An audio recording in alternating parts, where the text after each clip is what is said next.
Afternoon. It's Quant Trade Edge, and this is the wrap up for April 6, 2022. Today we had a lot of 4Xs, even an 8X, some really good setups, and I'm going to go over them, but just want to remind you, please hit the like button and subscribe and get notifications. Sometimes the setups that I'm showing you are still in play, so it would be helpful to get a notification. Let's start with natural gas. It's been a very exciting market of late, and when you look at a 2-period RSI, that gives us a sense of short-term or overbought or oversoldness. And yesterday, above 95 is an extreme in being overbought. Below 5 is an extreme in being oversold. And yesterday we closed with a reading of 98.36. So that tells us that at some point in the day we're going to want to look for a pattern to get a short. Now, if we were following this all along, and then if you remember, I mentioned that 6 a.m. is a period of time where natural gas tends to make inflections, and that's because there is a weather report at 6 a.m. every day, and this right here was 6 a.m. And if you recognize this pattern, it's basically a vol compression pattern. And if we go back and look at where the ATR3 divided by ATR20 was, and we see that it dipped below 0.7, got as low as 0.648. So it was basically on these couple of bars right here. I'll blow it up so you can see that we hit that compression level. So you could use a breakout above here. You could use a breakout above the actual high, but you want to wait to get long, and then the key is we're not going to take out that level again. So even if you waited till the absolute high, which was 620.1, we still got to 639, so you had about 19 cents in there. Using this bar would have been ideal, having a 2.5 cent bar, and this is what made the breakout over here. And that 2.5 cent bar got another 20 cents, so about 8R to the upside. But now let's push that aside. That did happen early in the morning, so let's say you missed it. Then the next thing you want to be on the lookout for is the way to get short, right? And you could look for U-turns or divergences, and divergences are going to come first before a U-turn. So if we were watching the 14-period RSI, and I'm going to give you a detailed look at how we use the RSU method to enter, we basically made a high here. We made at least 3 highs, depending on how you want to count those. And if we look at the RSI, each one was made at a lower RSI. So we had a divergence, and remember, when we get 3 points, 3 pushes on 3 lower momentums, that is a very strong short signal. Now the RSU method, and then the fact that the 3 peaks came with the 14-period RSI above 70 tells you it's in overbought territory and it's on borrowed time. And right here, if you look at the first time we dropped from above 70 to below 70 was on this bar, and notice we did not get any confirmation. We did not get a confirmation after it, right? The confirmation would be this bar taking out that low. Then it happened again after the second push up. This bar went from above 70 to below 70, and again, no confirmation. And then we get a third push up, and you could consider this the push, but then we didn't get a push back below 70. So then this ended up being the final push. And then this is the actual bar that went from above 70 to below 70. So that bar becomes our risk bar. And the size of that bar is about 5.3 cents. So 5.3 cents if we give it 4, 21.2 on the bottom of 32.6. Down to 6.11 would have been 4R. 6.11 somewhere here. That would have been 4R, and it looks like we're working on 5 and 6 right here. So this was just a textbook example of the RSU pattern and how,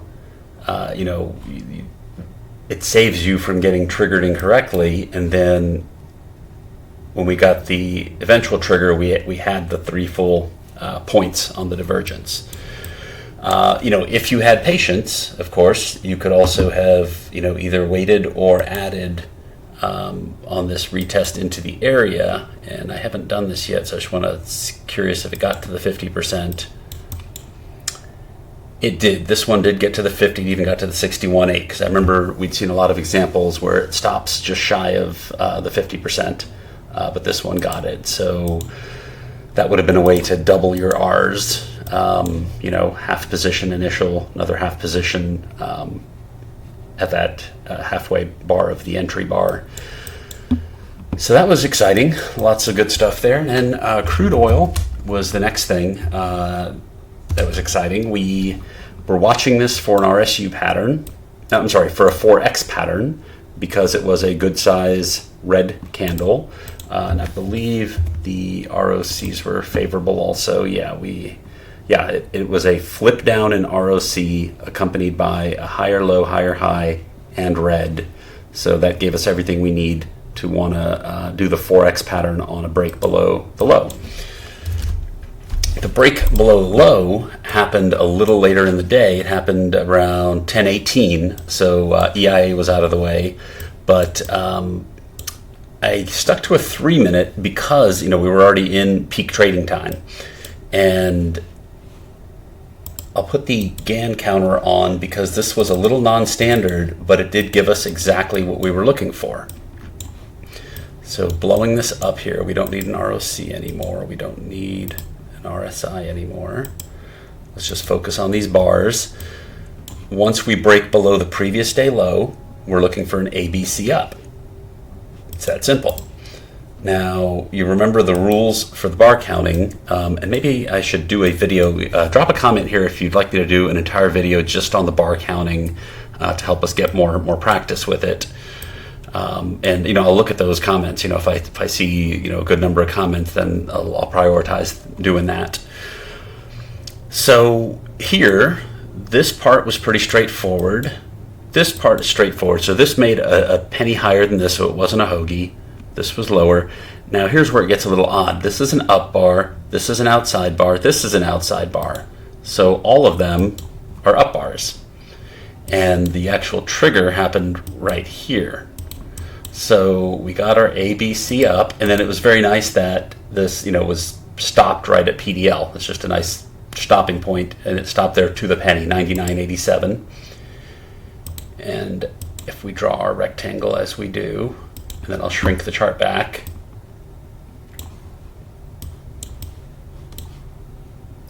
On this, we got 4R down to 97.37. What low is this? A little bit lower than that, 37. So that was our 4R on this pattern. And it happened relatively quickly from, I guess depending on when you entered, if you got it around 11 a.m. to 1 o'clock, so a couple of hours. Not bad for a 4X. Copper was not as exciting, given that it broke so early, within 30 minutes of Globex. The longer time frame would have been appropriate, but I did notice how on the 15-minute, it did give a signal.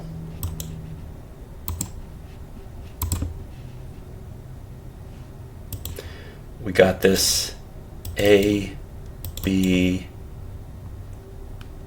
I'm sorry, wrong one there. Over here, A, B, C, but this happened a little too early in the session. All of this is before Asia even opened. It did get close to 2R, but then it eventually failed. If you were watching it on a 30-minute, let me remove some of these. If you're watching it on a 30-minute, you got an A up, or I'm sorry, on the first attempt, all you got was one leg, so that doesn't work. On the second attempt, you got A up, and then you started getting a complex B, which could mean move up to the next time frame. I mean, it ended up having the same effect, but when it's not clean, keep moving up time frames until you find one where we're getting a clean pattern. So here, on the hourly, we did get a clean pattern. Now, I guess this was 3 or 4 a.m. This isn't a great setup bar because it's a very powerful green bar, although we did turn into a hoagie with 2 reds. So, if you used that as your entry, you're sitting at about 1.5 to 2 R's right now. Another point of discretion you can have is on a, if you don't like the setup bar, and, this wasn't the greatest setup bar, you could always wait for the next leg. And the next leg came right here, and this would have been your setup bar. But, you basically would have been in a very similar situation. You maybe got in a slightly better price with a slightly tighter stop, so you might be at 2R instead of 1.5 to 2R. But again, this is just another example of everything was set up for it to work out, but it just didn't. But structurally, as you can see, it maintains the integrity of structure, but you make 1.5 or 2R instead of 4, and that should tell you that there's some inherent strength in this market that isn't letting it go down as much as one would like.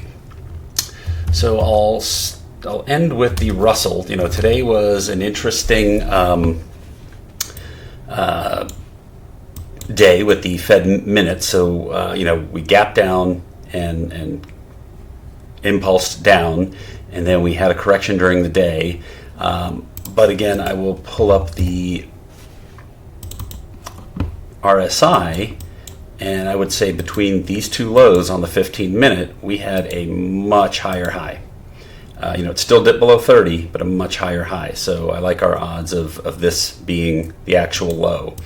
And if you want to get into the daily part of it, yesterday was a day that faked an upside breakout and came out of the bottom. So an outside day, not just to this one day, but an outside day to these 3 days.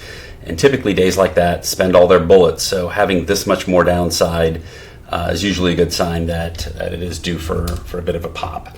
So, the FOMC minutes news, gave us more volatility around that, but I believe that's still the play here. So that's about it. I'll look at my homework after the market closes and update you if there's anything significant that looks like it's setting up for tomorrow. In the meantime, please keep hitting that like button and subscribing, get the notification bell so you can catch timely setups that are still in play. And let's get this out there to as many people as we can. I hope you're having a good day and stay out of trouble, and we'll see you again tomorrow.